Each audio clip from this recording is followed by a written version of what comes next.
Salut à tous, on se retrouve pour une vidéo spécialement consacrée à l'équipe de France. On va voir le nouveau visage de cette équipe-là. On va essayer un petit peu d'analyser et vous allez voir donc pourquoi, selon moi, c'est quand même très positif et il y a beaucoup de bonnes choses à en tirer tout simplement. Déjà, dans un premier cas, parlons un petit peu des faits.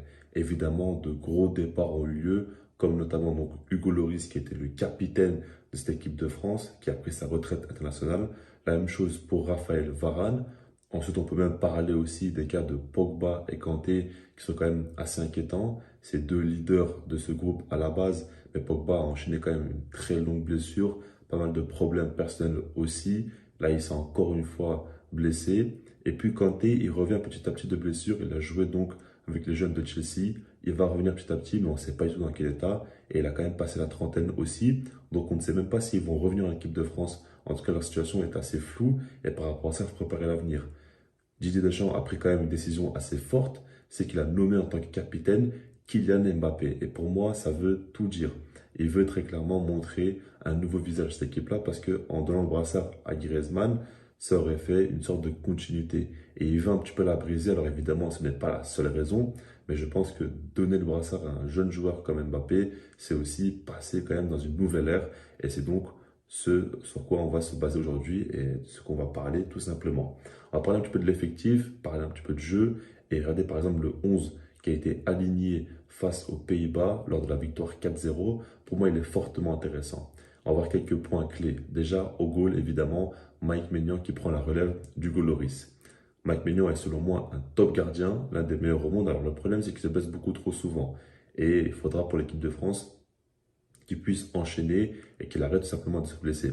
Mais en tout cas, c'est un super gardien sur sa ligne, ça on le sait. Il est très très fort au niveau des pénaltys. Et puis, ce qu'il a en plus, c'est aussi son jeu au pied, qui est vraiment intéressant, qui pourrait beaucoup apporter à l'équipe de France, évidemment. Ensuite, la nouvelle charnière centrale. Upamecano, Konaté. Évidemment, ça fait un petit peu de l'air frais. On l'a vu un tout petit peu à la Coupe du Monde lors du premier match. Et c'est quand même deux joueurs qui se connaissent très bien. On le dit souvent, c'est très important qu'une charnière centrale se connaisse, évidemment. Et c'est le cas. Ils ont joué ensemble à Leipzig.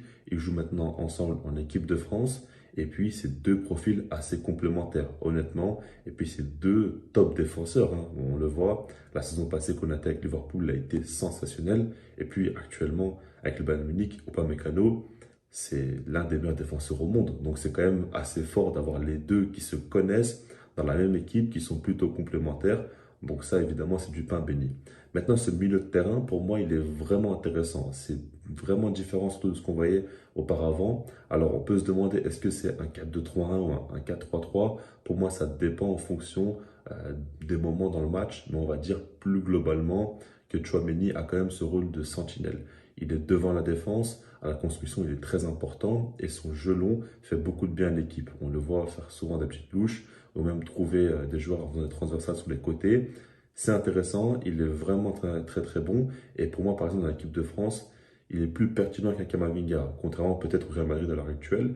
Mais c'est un joueur pour moi qui est peut-être un petit peu sous-estimé, je ne sais pas. En tout cas, ce qui est sûr, c'est que selon moi, vraiment, c'est un milieu de terrain très, très fiable. Avec l'équipe de France, il n'a jamais déçu. Ça, c'est une vérité absolue. Ensuite, Rabiot, il faut quand même en parler. C'est assez surprenant, mais le gars commence à prendre une nouvelle envergure. Et aujourd'hui, il s'est imposé dans cette équipe-là. Il a vraiment un rôle important. Et son abattage dans l'équipe est vraiment impressionnant, on va dire, et clé aussi. Parce que le gars apporte beaucoup défensivement sur les coups de pied arrêtés, de par sa taille, son jeu de tête, ses replis défensifs. Et offensivement aussi, il se projette et il apporte beaucoup en arrivant lancé dans la surface. Donc c'est un gars assez complet, et puis techniquement c'est plutôt pas mal non plus, il peut frapper, il est complet, il est en confiance et il se sent bien dans cette équipe-là. Ensuite Griezmann, son nouveau rôle, honnêtement, Deschamps, on sait très bien que ce n'est pas non plus un coach connu pour tout ce qui est tactique, etc. Mais pour moi, le nouveau rôle qu'a donné à Griezmann, il est vraiment très pertinent. Et c'est Deschamps qui arrive à mieux utiliser Griezmann, on va dire, que par exemple un Diego Simeone, parce que là, avec l'équipe de France, Griezmann a ce rôle où il peut être le numéro 10 quand l'équipe a le ballon, donc il sera proche du numéro 9, mais il peut être aussi un peu plus bas et être présent vraiment défensivement. Alors ce qui est bien, c'est qu'au niveau de son pressing, il est bon, il récupère pas mal de ballons, comme face aux Pays-Bas où il a fait le tacle. Ensuite, il y a eu le but qui est arrivé juste derrière. il peut faire ce genre de choses, mais en même temps aussi, il peut défendre, même en zone, et être très intéressant. Pour moi, ses capacités défensives, on en parle assez peu, mais il récupère quand même beaucoup de ballons, il est agressif, il anticipe aussi beaucoup. C'est vraiment très, très important pour l'équipe. Et puis avec ballon, quand il a trois attaquants devant lui, c'est vraiment, vraiment intéressant. En fait, quand il est plus bas sur le terrain, qu'il a le jeu face à lui, qu'il peut orienter, qu'il peut créer, et c'est là vraiment il peut faire de bonnes choses. Pour moi, c'est pas vraiment un dribbleur, c'est peut-être pas forcément un finisseur, c'est plus, on va dire, une sorte de créateur, mais hybride, qui peut aussi apporter en se projetant, il peut faire pas mal de choses, et dans ce rôle, il est plutôt libre et il montre beaucoup de belles choses. Ensuite, la donnée aussi importante, c'est le nouveau numéro 9 qui monte en puissance en équipe de France, évidemment, Randal Kolo Muani. C'est un joueur qui est d'un côté beaucoup critiqué et de l'autre côté, on dit beaucoup de bien de lui. J'avais fait une vidéo donc, sur la chaîne, un épisode de Checkpoint, où j'avais parlé de lui en disant que selon moi, il va devenir un top numéro 9. Et je ne change pas d'avis. En fait, ce qu'il faut voir avec lui, c'est qu'il est intelligent et très complet. C'est pas le genre de numéro 9 qui a absolument besoin de marquer des buts pour faire des bons matchs. On l'a vu par exemple face aux Pays-Bas, mais pas que, hein. C'est un gars quand même intelligent qui pense plus au collectif qu'à lui-même. S'il pense qu'il doit à tout prix marquer pour son équipe, il va le faire. Mais s'il peut se rendre utile différemment, il le fera aussi. Il peut jouer en tant qu'il est droit, il peut jouer en pointe, il peut jouer de différentes manières. Et puis par rapport à Mbappé, c'est important parce que des fois, il prend sa position d'ailier gauche et Mbappé revient dans l'axe. Ça, il aime bien le faire, Kylian. Et par rapport à ça, c'est important. Ils ont une bonne entente. C'est bien quand même les deux. Ça aussi, il faut le dire. Et puis, Kolo Muani a un rôle où il peut jouer dos au but. Il peut aussi prendre la profondeur. Donc, par rapport à ça, il est assez complet. Et c'est facile vraiment de le mettre dans les bonnes conditions, vu comment il peut apporter dans plusieurs postes ou plusieurs zones du terrain. Ensuite, maintenant, par rapport au point négatif, pour moi, c'est le côté droit qui est mal géré par Didier Deschamps. Je pense qu'en fait, on voit donc Jules Koundé, poste de latéral droit, il reste plutôt bas, il ne va pas trop se projeter. Et tu as donc Kingsley Coman qui est amené à s'occuper beaucoup du flanc droit. Le problème, c'est qu'en fait, on voit trop de joueurs se pencher vers la gauche et on en voit beaucoup moins sur le côté droit.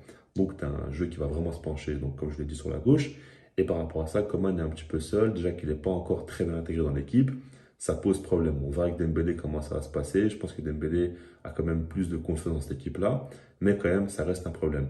Et je me dis peut-être que l'équipe devrait plus s'adapter aux circonstances des matchs.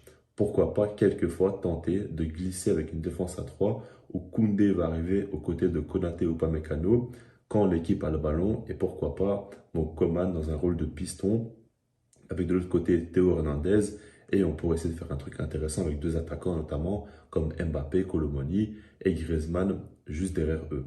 Ça peut être intéressant, mais dans l'idée, ce que je veux dire par là, c'est que du coup, essayer de trouver plus d'équilibre et de pas non plus trop pencher le jeu vers la gauche constamment. Essayer d'apporter plus de soutien à Kingsley Coman qui ne doit pas non plus toujours être seul. Pour moi, c'est vraiment un gros axe d'amélioration, mais connaissant Didier Deschamps, je ne pense pas qu'il va tenter de le faire. Je pense qu'il va rester comme ça l'arrange que le jeu se porte plus sur Kylian Mbappé, il va rester là-dessus et puis il ne va pas non plus prendre trop de risques. On voit qu'avec Griezmann, il tente déjà un petit truc. On voit aussi que Giroud n'est plus dans le 11. Il n'y a plus Varane, etc. Il n'a pas non plus envie de tout chambouler, je pense. Mais ce serait quand même bien plus intéressant, je pense. Et ça ferait vraiment de l'équipe de France une grande équipe encore plus difficilement prenable. Maintenant, pour terminer, pour moi, honnêtement, cette équipe-là a beaucoup de sens. Je trouve vraiment qu'elle est intéressante. Je n'ai pas parlé aussi du fait que Théo Hernandez et Mbappé, c'est quand même un duo entre latéral et ailier qui est très, très puissant. Ça, il faut aussi en parler quand même. Mais bon, ce que j'aimerais dire par là, c'est que individuellement, il y a quand même beaucoup, beaucoup de qualité. Tu as Mbappé qui est pour moi en sélection aujourd'hui, avec Messi, évidemment, la Coupe du Monde qu'il a fait, mais en dehors de ça, Mbappé, c'est quand même le meilleur joueur en sélection. Le gars, il te marque beaucoup trop de buts. Et comme je dis à chaque fois, les équipes en sélection, collectivement, c'est pas toujours très, très abouti. Et c'est souvent quand même des individualités qui vont faire la différence dans ce genre de match-là.